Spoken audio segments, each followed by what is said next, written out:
A society is often guided by the decisions of the few. In the case of our Imperium, this has been so since its very birth. Indeed, the notion of the few has been a lateral iteration, the original Imperium, of course, being guided by the word of the One, the Emperor, beloved by all, for within him was vested the power and ego and mind with which to craft the destiny of a species. Brook no argument he would, naught could stand against his vision of humanity.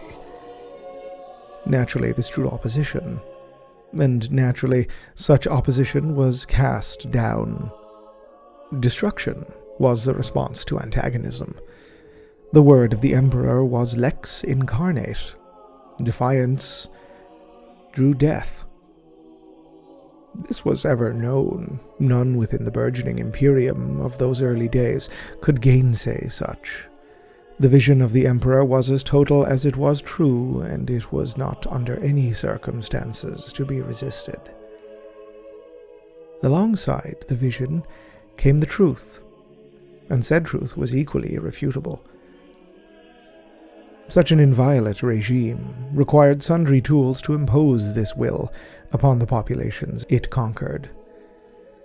Of course, the Emperor of Terra had his Astartes, his Auxilia, his navy, but yet subtler tools existed. Tools which were no less devastating, and in their own way, uniquely vicious.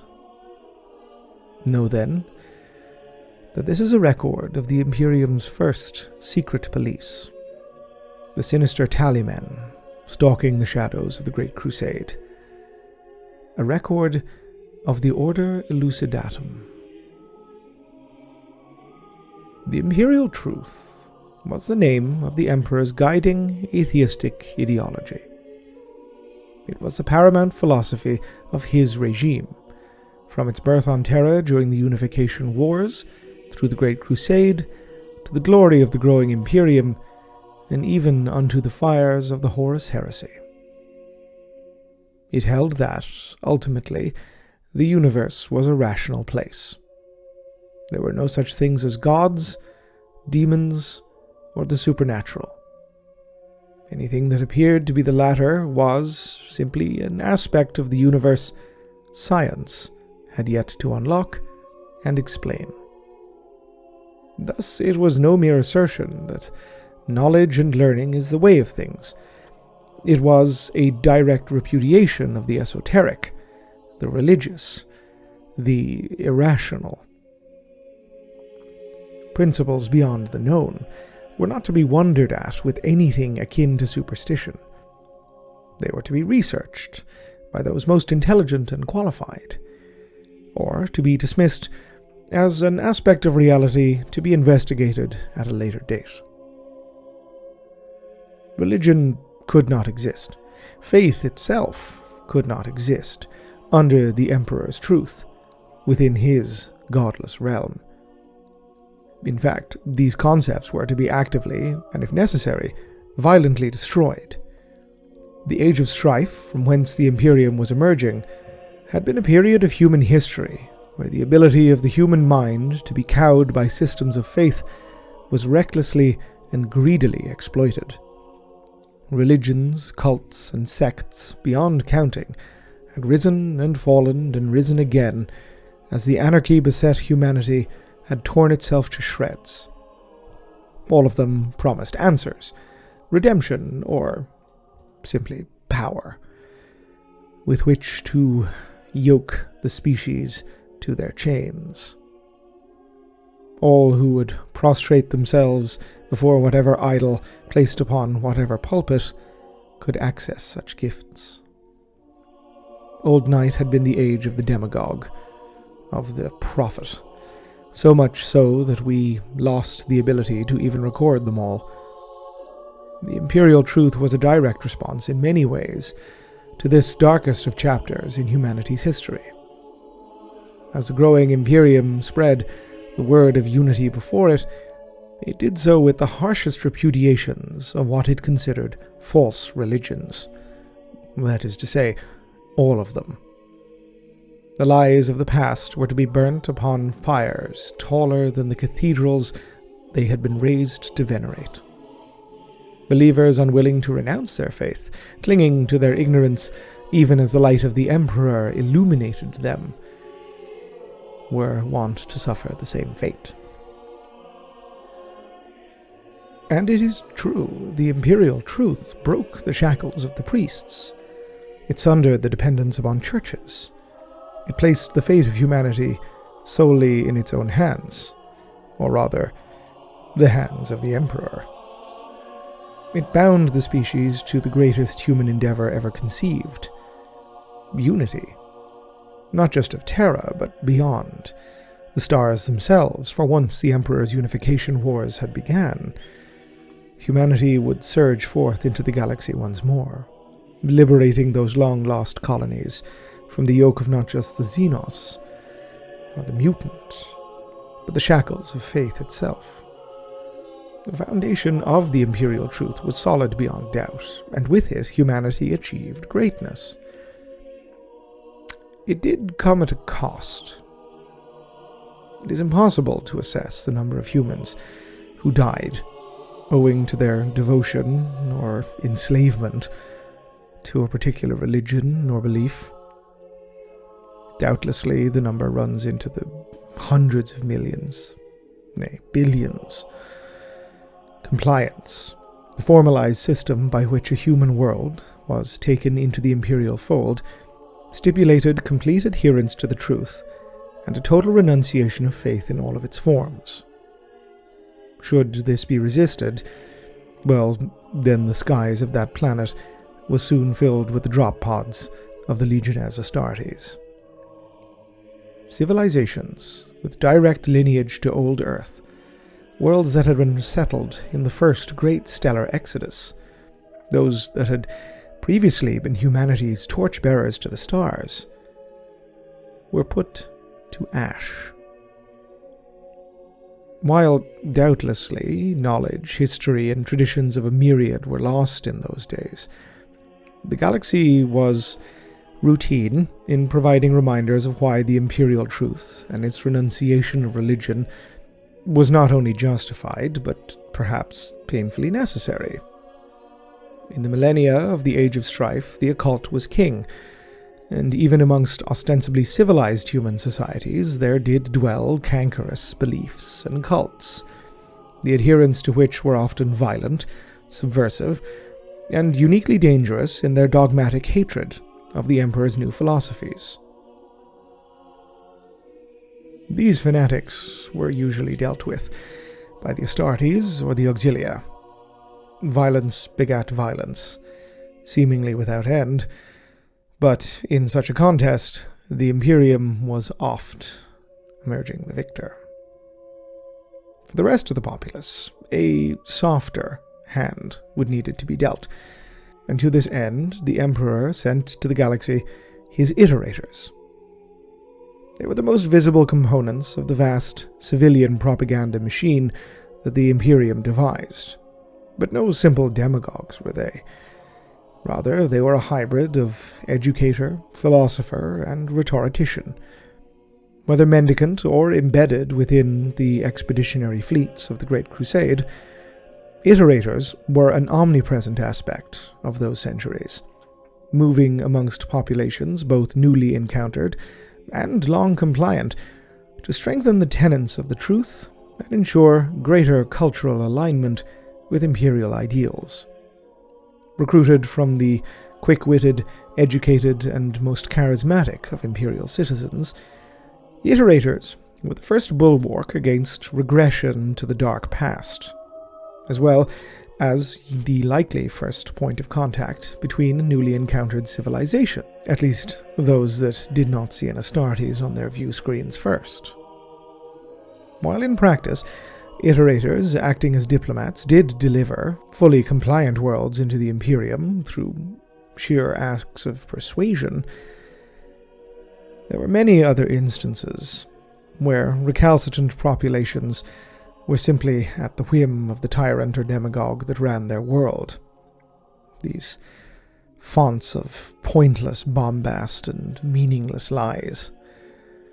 In these cases, the bolters of the Astartes had to be the work of compliance. Such was the dark truth that lurked behind the honeyed words of the iterators. For all the Emperor's beneficence, compliance was not something one could simply opt out of engaging with. Humanity, galaxy-wide, belonged, by a mandate derived seemingly from his decision alone, to the Emperor of Terra.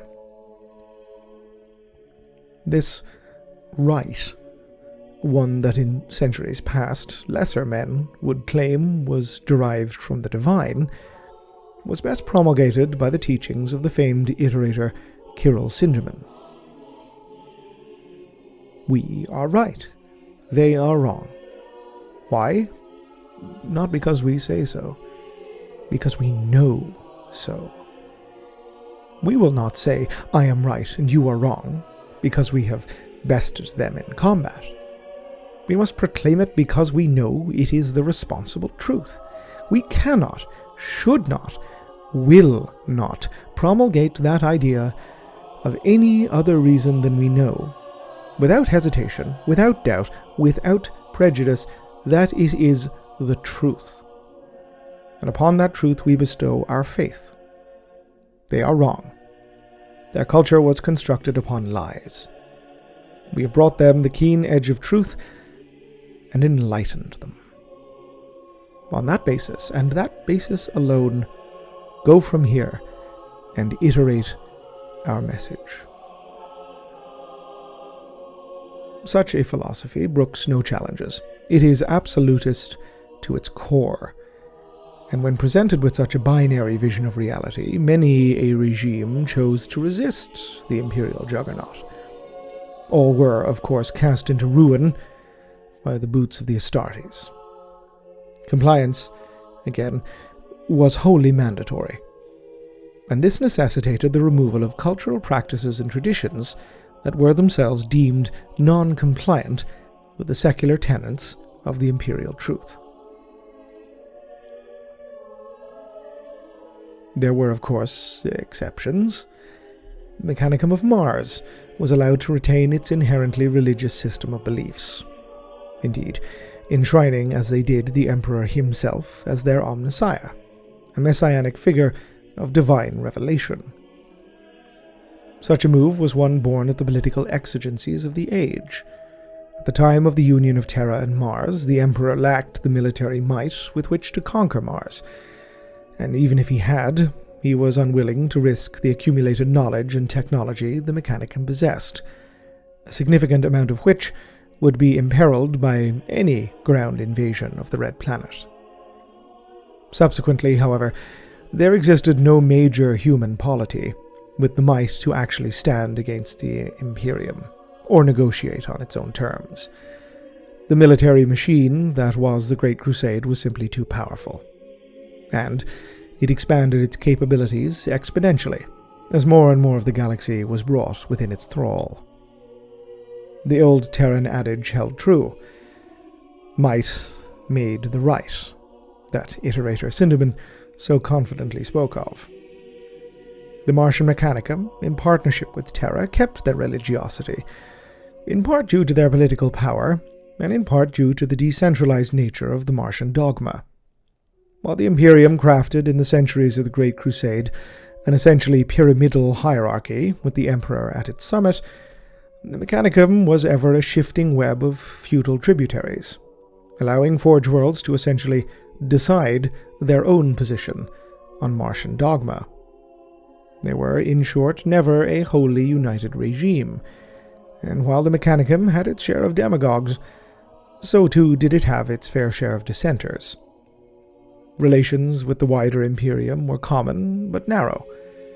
For the most part, the twin empires of Terra and Mars kept to themselves in day-to-day matters, mitigating the risk to the Imperial Truth as the priesthood of the machine god saw little need in proselytizing their fate to the humanity not beholden to the Red Planet. Many, many other human cultures were of course not so fortunate. Countless heritages, traditions, and cultures were simply annihilated from history by the passage of the Great Crusade. Anything deemed remotely in violation of the Imperial Truth was expunged. Librariums were torched, edifices centuries old were torn down, and whole populations were submitted to intensive re-education at the hands of the iterators and other compliance regime officiants. Often these acts were deliberately public. A temple complex was leveled in a show of imperial dominance, or specific, intractable religious leaders were executed as visibly as possible. As in sundry cases across human history, this did not always work in the manner that the Imperium intended. Cultures, traditions, they are rarely exterminated with such apparent ease.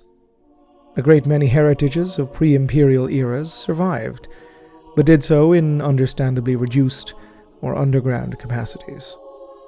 It fell to occupation authorities and the Adeptus Arbites to ensure these practices were rooted out and crushed with all possible swiftness.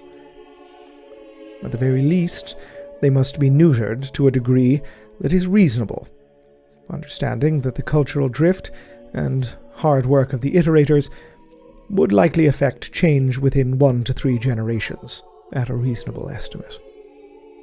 Yet, as with all authoritarian regimes, public destruction, surface-level monitoring, and propaganda efforts were only some of the tools at their disposal. And indeed, only some of the tools they would very willingly use. Clandestinely, the Imperium operated a secret police force known as the Order Elucidatum.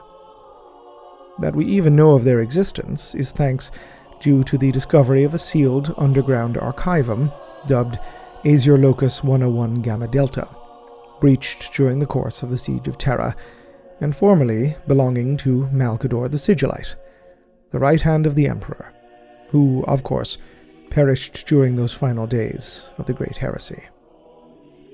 The Order Elucidatum was created by the Sigilite during the Great Crusade, at a date that remains unclear. It reported directly to him, and thus operated with the authority of the imperial household and the Emperor himself. Its members were known officially as elucidators. Laterally, they earned the nickname Tallymen by those with enough smarts to recognize them for their purpose and their passage across the Imperium. Their public cover stories were they were bureaucrats, members of the Adeptus Terra or the Adeptus Administratum, assaying and assessing the growing realms of the Emperor from within the burgeoning imperial bureaucratic infrastructure, albeit with clearance that went far beyond any of their fellows. In secret, of course, they were an internal security division that operated as secret police, censors, iconoclasts, and murderers. In their public role, the elucidators were able to collect data in staggeringly vast quantities from newly compliant worlds. They were able to parse recovered works of a newly conquered culture, assess population demographics, overview iterator conversion efforts, and take any action they deemed necessary to ensure that the Imperial Truth was upheld, and that anything remotely challenging to its promulgation was identified and dealt with. It is understandably difficult to chart the progress and course of a secret organization, especially one that was never openly acknowledged during the years it was operational. For all their clandestine nature, we know far more of the inner workings of the Clades Assassinorum during the Great Crusade and Horus Heresy than we likely ever will of the Order Elucidatum. What is clear, however, is that the reach of the Tallymen was profound, and seemingly total, save for, presumably, when it clashed with the authority of other organizations under the umbrella of the imperial household, such as the aforementioned Assassinorum and the Auric champions of the Legio Custodes. The Elucidators were permitted a level of informational access that superseded almost every authority within the Imperium. How and where they chose to use this power remains a topic of debate among scholars privy to such knowledges. A humble scribe demanding access to magenta-level intelligence briefings, metaphorically bludgeoning their way past Lord Commanders and Astartes Praetors, would surely raise eyebrows. It is likely that the tallymen favored subtler approaches, given the inherent secrecies of their role, but from the Archivum data recovered, the ability to inveigle their way into sensitive and vital positions within the Great Crusade was seemingly a condition of their employment and a facet of the Sigilite's own prodigious influence. Malcador was seemingly apt at placing his elucidators where and whenever he decided. That an undercover elucidator, posing as a scribe or officiant, had some ulterior purpose was no doubt often obvious. The imperial higher echelons were not staffed with moronics, after all, but full of people who were fully aware of the totality of regime they were serving. In public, elucidators would present guidance to the crusade fleets or compliance administrators they were attached to. Accrued census data would allow the targeting of populations in need of rehabilitation, for example.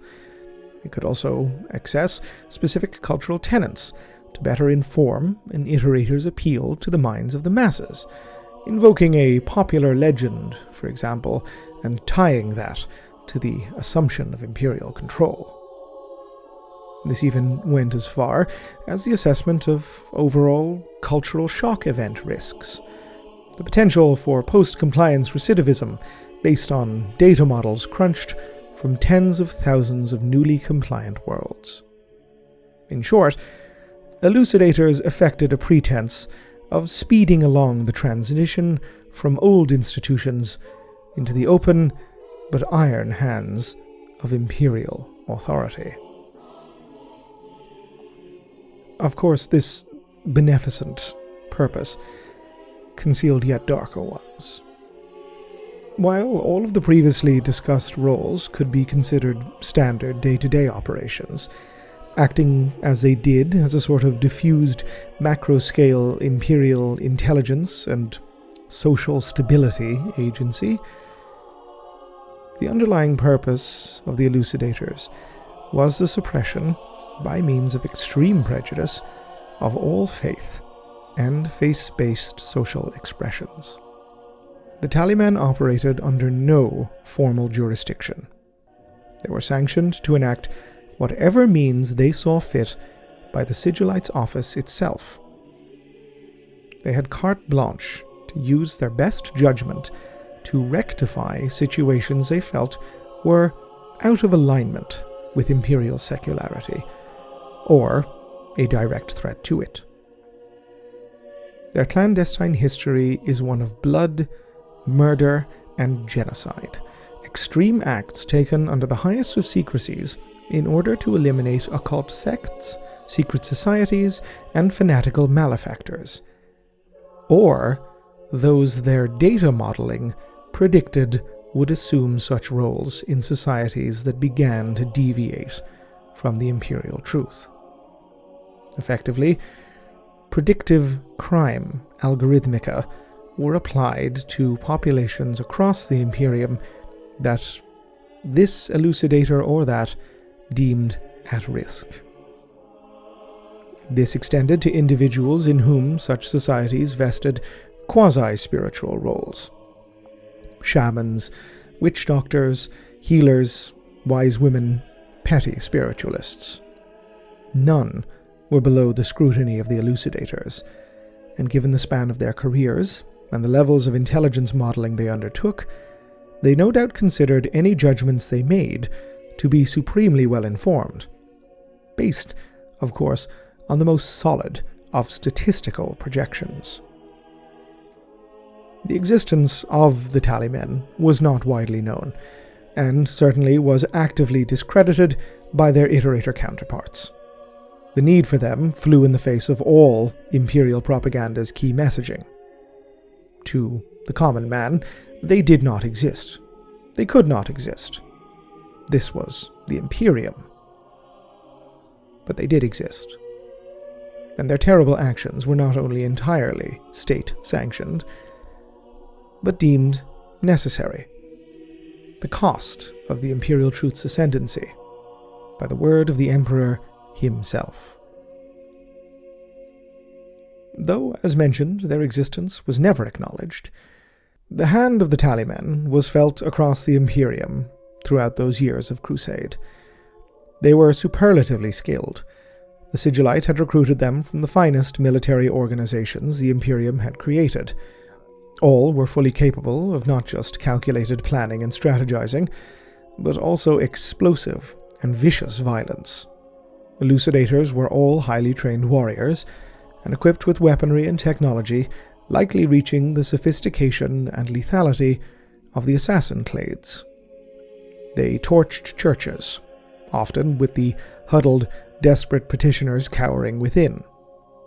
They assassinated religious and cultural figures of importance with utter impunity, often quite publicly, desiring such deaths, such messy deaths, to be a statement of purpose. They led and instigated pogroms, directing ardent imperial converts to purge and murder ethnic, religious, and social minorities within societies the elucidators had deemed suspect, again, likely entirely based on predictive data modeling. They were utterly ruthless and entirely without mercy, believing ardently in the necessity of their mission and the inviolability of their galaxy-spanning intelligence framework.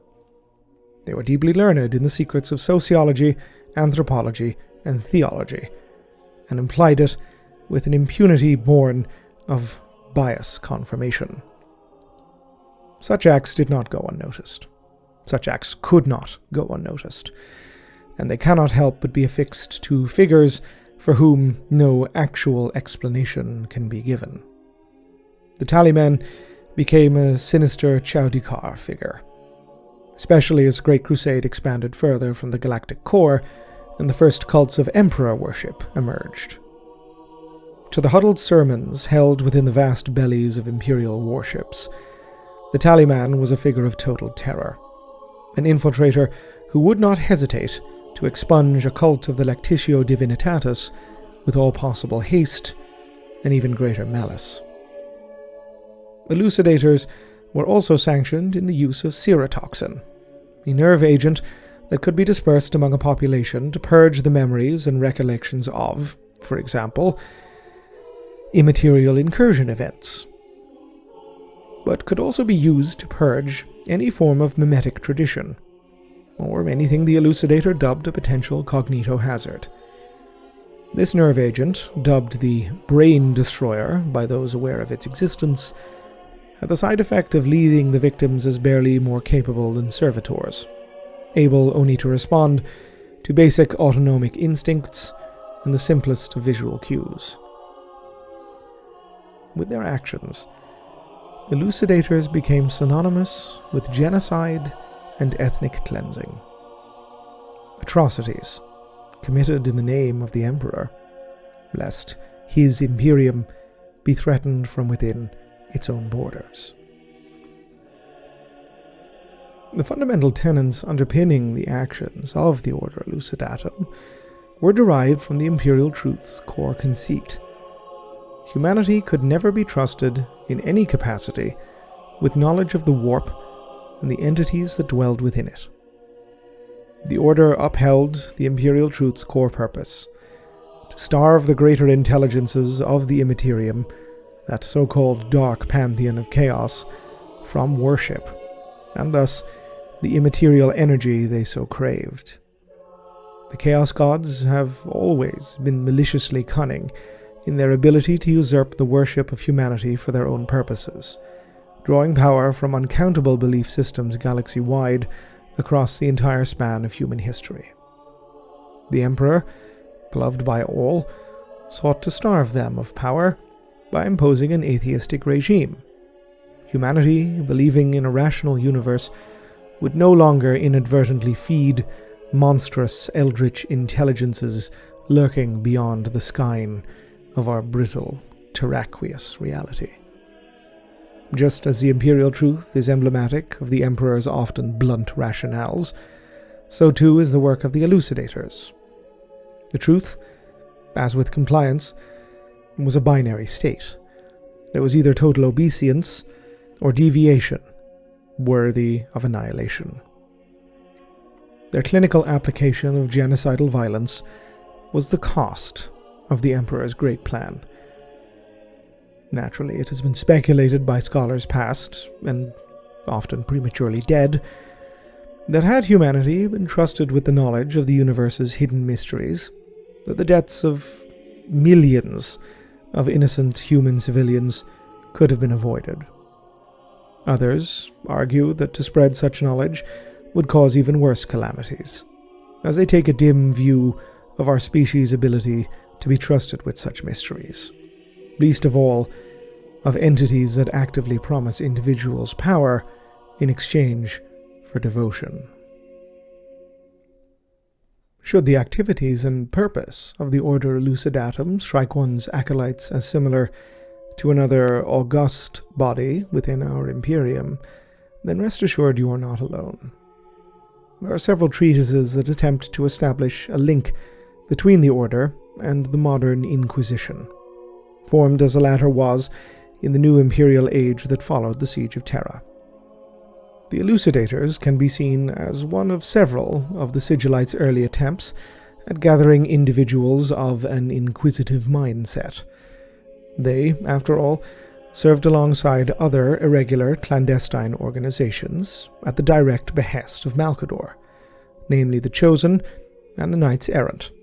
The former, humans, selected for specialized knowledge and skills, the latter formed of legionless Astartes. There is, however, no formal proto-Inquisition. All of the Sigilite's secret forces exhibit some aspects of the organization that would become the Holy Ordos, but none directly transformed into the Inquisition we know today. For example, though they were not directly involved in the very Inquisition-like activities of the Elucidators, it is widely believed that several high-ranking members of the Chosen, such as Zaranchek Xanthus and Moriana Mohausen, were among the founding members of the Inquisition, perhaps also alongside prominent iterator Kirill Sinderman, who would later assume the name Lastan Veritas. Indeed, the fate of individual elucidators is wholly unknown. As knowledge of their activities was utterly suppressed, it appears that not a single name of any individual tallyman survived the fires of Horus Lupercal's devastations. Either the catastrophes of the heresy claimed them one by one, or their fates became intertwined with events far outside their remit. Regardless, the Order forms a curious and dark chapter in the history of the pre-heresy Imperium. To call it a stain would be pointless. The Imperium has, since its gestation, been a regime built upon death and total control, and indeed, since the heresy, atrocities are commonplace. It is easier, of course, for a regime to hide behind 1,000,000 atrocities than simply one. That the Order Elucidatum were kept so secret heaps yet more scorn upon the grand lie that was the Imperial Truth. For a regime so claiming to be heralds of progress and change, it was certainly willing to use some very old and very vicious ideas. Ave Imperator. Gloria in excelsis terra.